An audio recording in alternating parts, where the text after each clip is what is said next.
Assistants! What, madam? Where are my youths? They graduated, madam. Graduated? I'm a senior. Can I join? No! Enough! I need youths in government! We need you. We need you!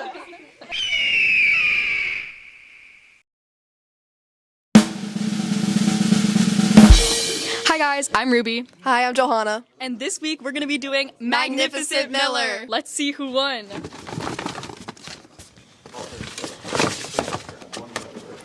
Congratulations to Ben Mechels, nominated by Miss Bauman. Ben helped another student find a missing item even though he didn't know the student. Great job! Great job! Great job! I wonder where Julian and Bassett went. Oh, wait, I think I see something moving. Guys, what are you doing in here? Do you even know what time it is? It's time for Staff of the Week! It's time to go surprise him. Staff of the week. Staff of the week. Staff of the week. Mr. Roser! You're Staff of the Week! What? Hey, look at that! Let's go! Mr. Roser, how are you feeling? This is like one of the most exciting moments of my entire life, and I get to share it with my 6-hour class. What are you gonna do with your free parking spot? What I am going to do is I'm going to arrive at exactly 8 a.m. every single day, and I'm going to laugh at everybody else who's looking for a parking spot as I park right there and just have a real short journey up front. It's going to be beautiful. Congratulations! Hey, thank you! Let's go! Welcome back to this week's Sport Report. I'm your host, Armani.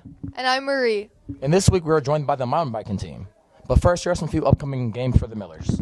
On Thursday, October 10th, volleyball senior night against Richfield at home at 7. On Tuesday, October 15th, there's boys and girls section soccer tournament. Location and time to be determined. On Wednesday, October 16th, football game against Bloomington Kennedy at 7 at home. Now on to the interview. I'm here with the mountain biking team. I'm Izzy, I'm a junior. I'm Kira, also a junior. What have your guys' season highlights been so far? Just cheering for like the younger racers and racing in general. Yeah, we had a fun home race at Theodore-Wirth Park, which was awesome. And finally, what's your guys' favorite pregame meal? I'm gonna have to go with pasta or like fish and rice. Yeah, I'm gonna go with the classic pasta. Nice. And now we have an exclusive homecoming student section infiltration. Now come to you live on the field, Murray. Thanks, Bonnie. I'm live from the homecoming game here today.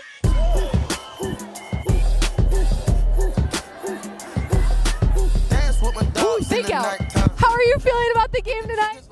I'm feeling really excited. I think it's been really fun. It's just this fun school spirit and everybody working together, having a good time. We still love the guys. We still love the guys.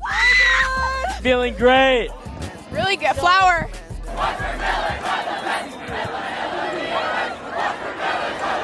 Who's your favorite player on the team?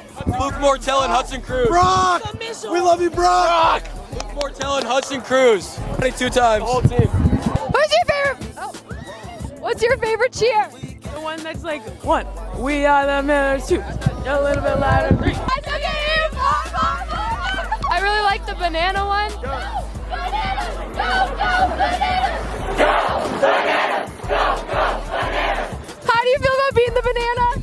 I'm feeling wonderful. I'm a new woman at this point. I want to find my little brother. I'm feeling naked and afraid. So excited to be here. They're out of hot dogs.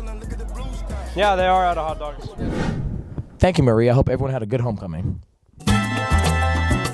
Hola, Profe Brenner. Hola, Lina. Can you tell us a little bit about your own cultural identity? Well, I was born in Argentina and I lived there for 25 years. But I spent half of my life in the United States. So you can do the math. Okay. So sometimes when we think of cultural identity, we think of our origin. but when you have half of your life in one place and the other, it gets a little more complex. I'd say I identify as a Mexican American. Growing up, I had a lot of influences from my grandparents and my father. Lived in different parts of the country. I have two sides, two different families. But yeah, that's what I identify as a Latino for sure. Thank you. So my parents are Mexican. I was born in California, and I grew up speaking Spanish my whole life. Also proud to be a Mexican American. Latino. Hey, Britt. Hi, Lena. Can you tell us a little bit about your own cultural identity? Yeah, so I grew up here in Minneapolis. My entire family moved from Mexico to Minneapolis a couple years before I was born in the late 90s. I grew up in a very Mexican house, so I was not used to American culture when I got to school. But growing up in Minneapolis, I'm really proud of my Latina identity, and I've come to really connect with queer Latina activists. I'm really proud of the work that they've done for gender identity and sexuality. Thank you. Good morning, Ms. Patrice. Good morning, Ruby. Can you tell us a little bit about your own cultural identity? Sure, yeah. So I was adopted when I was 5 months old and brought to Minnesota by my parents. And I adapted to the culture. And now I identify as Guatemalan American. And yeah. Thank you so much for sharing, Ms. Patrice. Of course. Good evening, Santos. Hi. So, can you tell us a little bit more about your own cultural identity? Well, I am Puerto Rican. I grew up in the island of Puerto Rico. It's a beautiful island in the Caribbean. We're territory of the United States, and I've been here for around 25 years. And I love my culture. I have a lot of roots in Afro-Caribbean, Afro-Taino, Native Indian, we call it. So it's a mix between Spanish, African, and local Taino, Native Indian. Wow, that's so cool. Thank you so much for sharing. My name is Alejandra. What are you doing? Can you tell me a little bit more about your own cultural identity? For me, it's very important that my cultural identity is identified as a Mexicana or as a Mexican, because I feel like Latina and Hispanic include colonized parts of myself that don't fit correctly, and so for me, it's very important to know that I am Latina because I am from Mexico, or that I am Mexicana, and I think also being from a border town and being from the north of Mexico is also very important to me as a cultural person, because we are very varied and different people. We're not just monolithic in how we are as Mexicans. We have a very different experience. Yeah, thank you so much for sharing. Yeah, of course.